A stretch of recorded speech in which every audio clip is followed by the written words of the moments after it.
Olá galera, como estão? Espero que todos estejam bem e suas famílias também.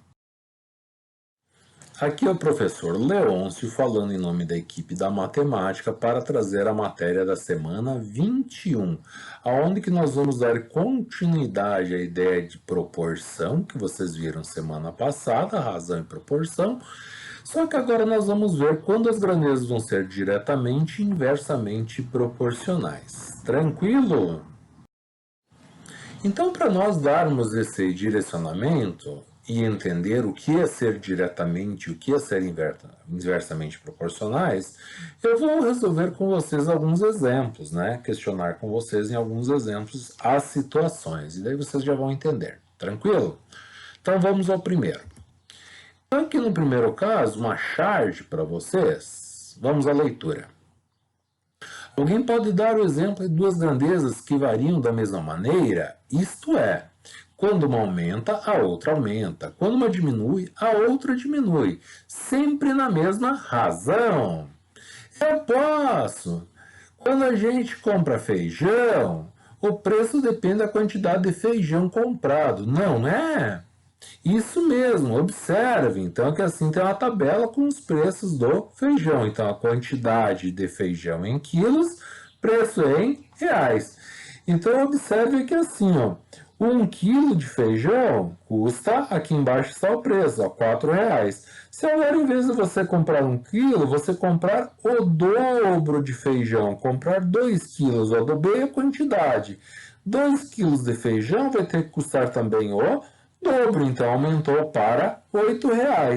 Se em vez de 2 quilos, você resolvesse comprar o dobro de 2 quilos, né? Então, se você comprasse 4 quilos. Se você comprasse 4 quilos, você vai ter que pagar também o dobro do valor de 2 quilos. Então, ó, se 2 quilos custava R$ 8, o dobro de 2 quilos, que são 4 quilos vão ter que custar R$ 16. Então é isso que o professor queria fazer ó, quando ele falava a respeito de duas grandezas que variam da mesma maneira. Quando uma aumenta, a outra aumenta. Então, ó, aumentei e sobre a mesma razão. Então, essa mesma razão que assim seria esse dobro, né? Que está sendo dobrado. Ó. Então, se eu dobrar a quantidade, se eu dobrar a quantidade de feijão, eu vou dobrar o valor que eu vou pagar. Eu dobrei o valor que eu vou pagar, tá? Então, a charge. Se comprarmos 1 quilo de feijão, pagaremos R$ 4. Se comprarmos metade da quantidade, pagaremos a metade do primeiro preço. Já se comprarmos o dobro de feijão, 2 quilos, o preço também dobrará. Né? Então, quantidade e preço são grandezas diretamente proporcionais. E assim finaliza o professor a explicação. Né? Então, eu continuo a partir da. Então, nesse caso, né, observe que as grandezas envolvidas no problemas, elas são diretamente proporcionais. Por quê? Quando a grandeza é a respeito do que o problema se refere. Ele se refere disso relacionando com aquilo, tá? Então, seriam os sujeitos do problema, né? Então, ó, enquanto a grandeza, quantidade de feijão em quilos aumentava, dobrando o seu valor, a grandeza preço em reais também aumentava, dobrando o seu valor. Então, esse foi o valor da razão que elas estão aumentando. Então, o fator da proporção, que é essa razão que elas estão aumentando, é o número 2, por causa que elas estão sempre dobrando, ou sempre diminuindo pela metade, se tu pensar em vir aqui assim, ó, metade de 4 quilos são 2 quilos, então metade de R$ 16, agora tu vai pagar R$ 8. Metade de 2 quilos é 1 quilo, então agora em vez de multiplicar por 2, eu estou dividindo por 2. Portanto, também eu vou ter que pagar a metade. Então, eu voltei novamente por um quilo, que é assim, R$ 4. Se eu comprar metade de 1 quilo, vou comprar apenas meio quilo. Meio quilo também eu vou ter que pagar a metade. Então, isso é ser diretamente proporcional. Beleza? Segundo caso, para vocês entenderem a diferença que existe entre diretamente e inversamente. Então, aqui assim, ó, utilizando um automóvel, Para uma experiência com o objetivo de comprovar a proporção, um professor de matemática percorre sempre o mesmo trajeto. Só que em cada viagem foi dobrando a sua velocidade, tá? Do automóvel, para ver se o tempo gasto em relação à sua velocidade também era diretamente proporcional. E anotou os seguintes valores na tabela. Então, o que, que aconteceu? Esse professor de matemática, que não é o Leôncio e não foi nem o Paulo, acho que foi o Paulo, né? Por isso que já foi tempo que foi feito. Ah, ele sempre vindo de casa para a escola, né? Vamos dizer assim, que é o mesmo trajeto, aqui onde ele se refere ao mesmo trajeto, com o seu carro, ele foi, cada viagem que ele ia indo para a escola, ele foi dobrando a velocidade, para ver o que acontecia com o tempo que ele levava para chegar na escola. Vocês poderiam fazer essa experiência também em relação aos seus passos.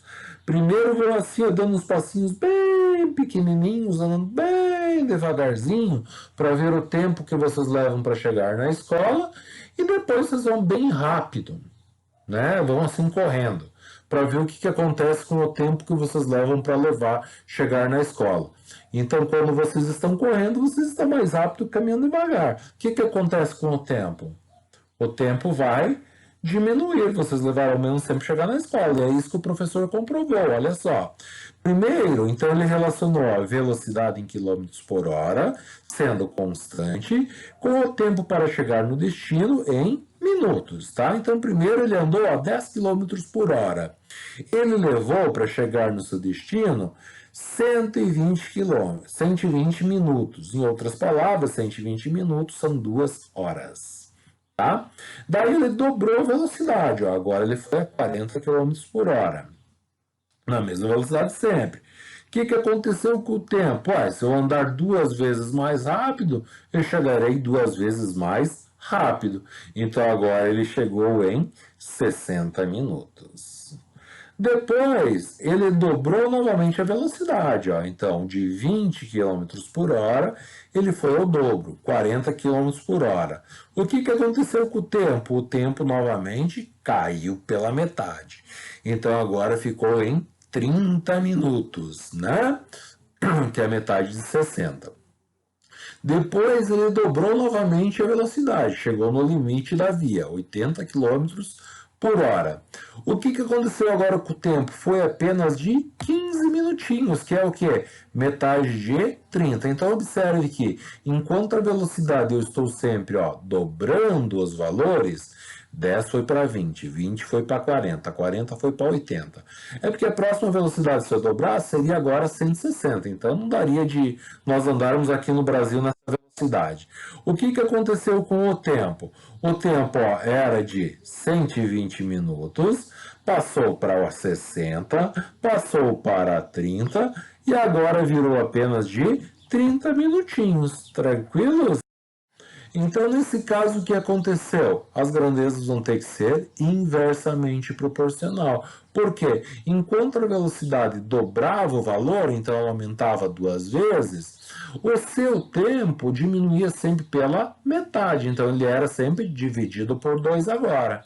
Né? Então, uma grandeza aumenta, a outra diminui. Então, inversamente proporcional. O fator de proporção é o número 2, pois enquanto a velocidade era multiplicada por 2, o tempo, que era a outra grandeza envolvida no problema, ele era dividido por 2. Tranquilo, meu povo?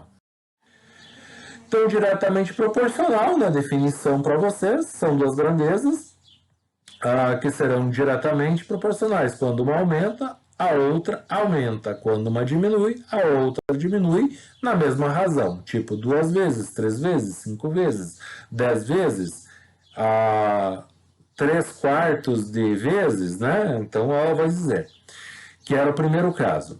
E o segundo exemplo é inversamente proporcional, porque enquanto uma aumentou, a outra diminuiu. Ou, se tu observar, pegar o menor valor da primeira vai ser o maior valor da segunda. Então, enquanto a outra diminui, a primeira aumenta, ou o contrário. Sobre a mesma razão, que no caso assim do exemplo 2 uma era multiplicada por 2 e a outra era dividida por 2. A outra são as grandezas, beleza? E aqui são os exercícios da semana para vocês. Não esqueçam de fazer os registros no caderno. Essa receita é da internet, tá? Então, veja os ingredientes para fazer um pudim de açaí com rendimento de 6 porções. Subentende-se que são para 6 pessoas, tá? Uma xícara e meia, então o que tu vai utilizar de ingrediente? Uma xícara e meia de suco grosso de açaí, uma lata de leite condensado, 2 gemas, 2 colheres de sobremesa de maisena, uma lata, desculpa, de creme de leite sem soro, 2 pacotes de geleia incolor e meia xícara de água fria. Misture tudo, leve ao forno em banho-maria e espere ficar pronto. Enfim, né? O resto é com vocês. Determine o que o professor quer saber de vocês. Como fazer para a receita,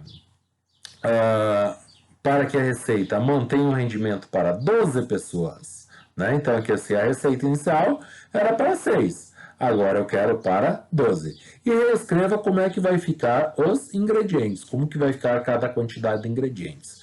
E a segunda pergunta é, as grandezas dos ingredientes e rendimento são direta ou inversamente proporcionais.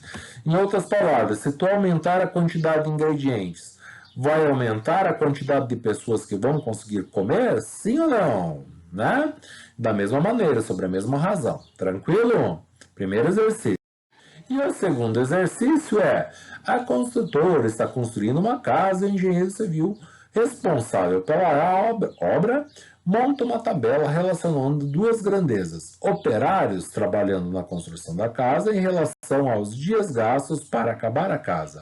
Observe a tabela abaixo, e aqui está ela. Número de operários, então a quantidade de operários trabalhando para fazer essa casa, construir essa casa, com dias necessários para a casa ficar pronta. Então, inicialmente, um operário.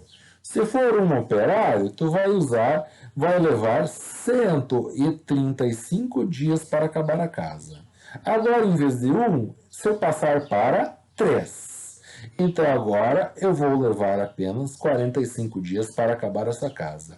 Se em vez de 3, forem 9 pessoas trabalhando, então agora o tempo passa a ser de 15 dias. E se você tiver uma super mega equipe para botar a trabalhar 27 pessoas, você levará apenas 5 dias para acabar essa casa. Né? Em cima dessa tabelinha, eu quero que seja determinado qual o fator de proporcionalidade que está sendo utilizado para relacionar o número de operários e a quantidade de dias para acabar a casa. E a segunda, as grandezas, número de operários e quantidade de dias para acabar a casa são diretamente ou inversamente proporcional. Enquanto a quantidade de operários foi aumentando, a quantidade de dias ela foi o que é. Então, vocês cheguem às suas conclusões, né? Por quanto está aumentando aqui? Aumentou quantas vezes? Aumentou quantas vezes? Diminuiu quantas vezes? Diminuiu quantas vezes? Então, esse vai ser o fator de proporcionalidade. Tranquilo? E para essa semana era isso, aquele super beijão no coração de todos. Fiquem com Deus e até os próximos!